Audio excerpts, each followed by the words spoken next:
Bang Bang MMA Gang. In today's video, we show why we done with the Dagestanis. Now, UFC 302, Dustin Poirier versus Islam Makhachev. It feels like the whole world saying there's no way Dustin Poirier wins. I've seen online people saying Matt Serra versus George St. Pierre is the only comparable fight to this.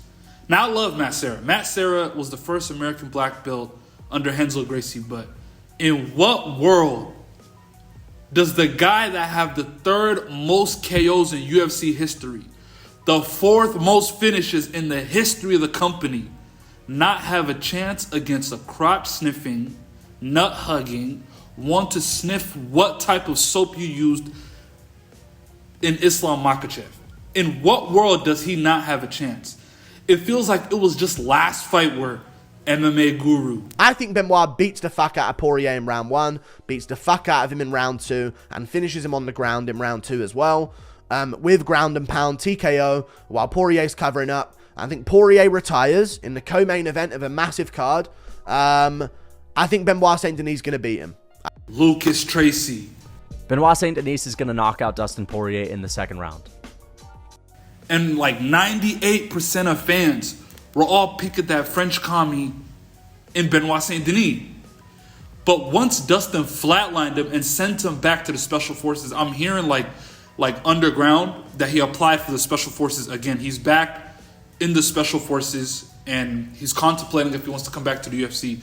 He feels like he's let down France and he has to fight for them again. So that guy, that's the guy Dustin Poirier flatlines. Everybody hops on the wagon. DP, Dustin Poirier. Oh my God. It gets announced that he's fighting Islam Makhachev June 1st at UFC 302. And now everybody's saying, oh, Dustin wasn't even all that. Let's address the elephant in the room. Islam Makhachev's grappling. Is it good?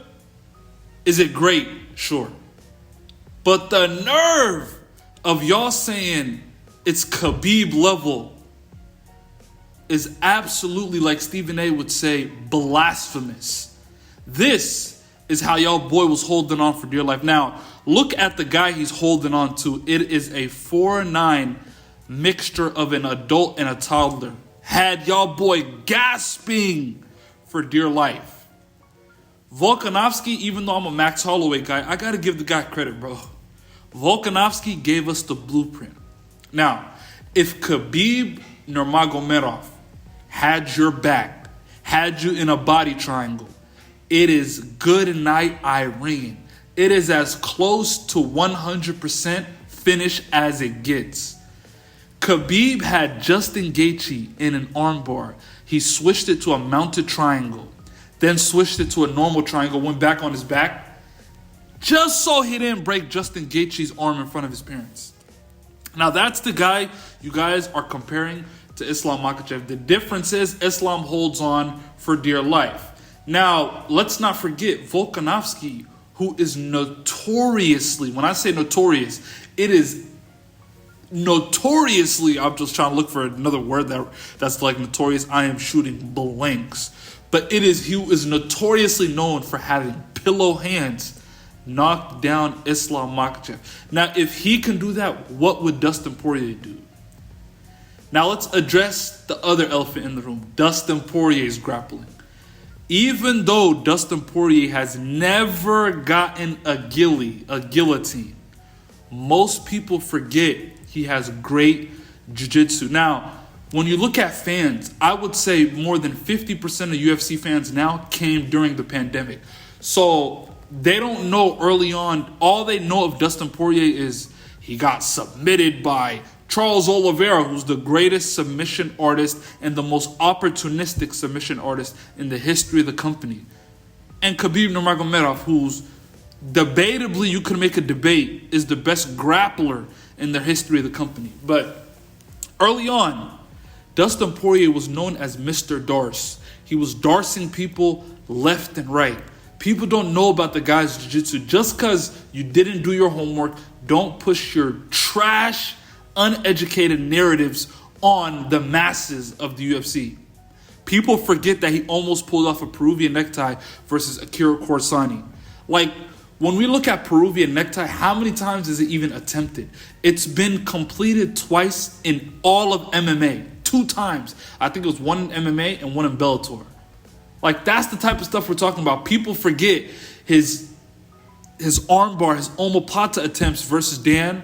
You know, I can't say that last name because of blah, blah, YouTube guidelines. But people forget that all those attempts, people forget he's the only guy to ever submit Michael Chandler. So the narrative of Dustin Poirier having bad grappling, just because you get submitted by 2 of the best submission and grapplers in the history of the company, does not negate the fact that you have bad grappling. Maybe it's because they have the best grappling in the history of the company. Give me a fucking break. Islam Makhachev is not Khabib. Now, when we talk about his chin, everybody talks about his striking defense. Oh, he's good as that. Maybe it's because he doesn't get in a lot of exchanges. The second you get into boxing range, he'll shoot for the legs. He'll push the pace all the way back you down to the cage. It's what all wrestlers are known for. Back you to the cage. The second your back touches the cage, they go dive for the legs, and it's pretty much good night, Irene. But his chin is super sus when in boxing range and when exchanging. Like, bro, let's not forget, Volkanovski, I'm reiterating this, but he has pillow hands. When was the last time you go, Volkanovski absolutely flatline? Like, what are we talking about? And Islam Makhachev, knowing the narrative that all he's going to do is dive for the legs, I think in my heart of hearts, Islam Makhachev will make a grave mistake. He'll try to prove that he's a better stand-up guy. He has better striking than Dustin the Diamond Poirier, and he will get flatlined.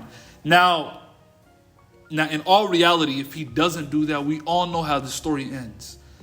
The fight starts. Islam Makhachev, within the first 10 seconds, shoots a double. Dustin jumps the guillotine. Don't forget, both fighters at this point in time are extremely dry.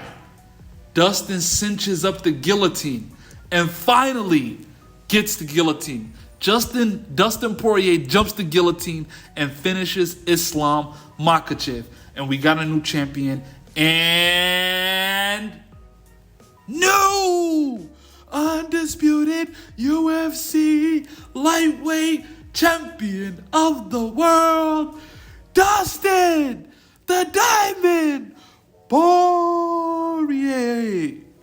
Now for the Dagestani fans who claim, brother, how you tap? Go sleep. You bring all these fans here, how you can tap? Go sleep. Go sleep. All those Dagestani fans who scream, how can you tap? They will all be screaming in agony as Islam Makhachev, who I believe will not tap, will lay there, his body lifeless. Well, not technically lifeless. I don't want y'all coming at me saying, oh, you said he's going to legit end him. No, he's not going to unalive him, but his body's going to lay there lifeless. Then, and only then, will the Dagestanis understand the words a wise man once told me. Don't be silly and jump the gilly. Like, share, subscribe, tell a friend to tell a friend that the MMA gang is in. And that is that.